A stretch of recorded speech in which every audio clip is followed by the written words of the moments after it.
நம்ம தமிழ் சினிமாவில் நிறைய திரைப்படங்கள் டிஃப்ரெண்ட்டான ஸ்டோரிஸ் டிஃப்ரெண்ட்டான ஜானர்ஸில் ரிலீஸ் ஆகியிருக்கும். அதுலேயும் ஒரு சில திரைப்படங்கள் வெஹிக்கலை பேஸ் பண்ணி ரிலீஸ் ஆகியிருக்கும். அதாவது வாகனங்களை மையமாக கொண்டு கதையை உருவாக்கியிருப்பாங்க. இப்படி எந்தெந்த வாகனங்களை மையமாக கொண்டு என்னென்ன படங்கள் ரிலீஸ் ஆகியிருக்குன்னு நம்ம இப்போ பார்க்கலாம். இதில் நம்ம டாப் 3 படங்கள் பார்க்க போகிறது இல்லை, ஜஸ்ட் அந்த லிஸ்ட்டை மட்டும் தான் பார்க்க போகிறோம். இதில் தேர்டாக பைக்கை மையமாக வச்சு வெற்றிமாறன் அவர்கள் டைரக்ட் பண்ணி தனுஷ் அவர்கள் நடித்து வெளிவந்த பொல்லாதவன். இதில் செகண்டாக பஸ்ஸை பேஸ் பண்ணி எம் சரவணன் அப்படிங்கிறவருடைய டைரக்ஷனில் ஜெய் அவர்கள் நடித்து வெளியான எங்கேயும் எப்போதும்.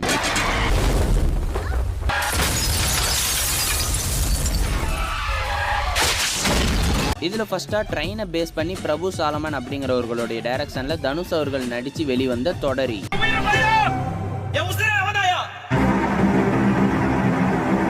நம்ம இந்த லிஸ்ட்டில் பார்த்ததை தாண்டி வேறு ஏதாவது வெஹிக்கலை பேஸ் பண்ணி ஏதாவது படம் வந்திருக்கா? இந்த 3ல் உங்களுக்கு எந்த படம் ரொம்ப பிடிக்கும் அப்படிங்கிறத மறக்காமல் கமெண்ட்டில் சொல்லிடுங்க.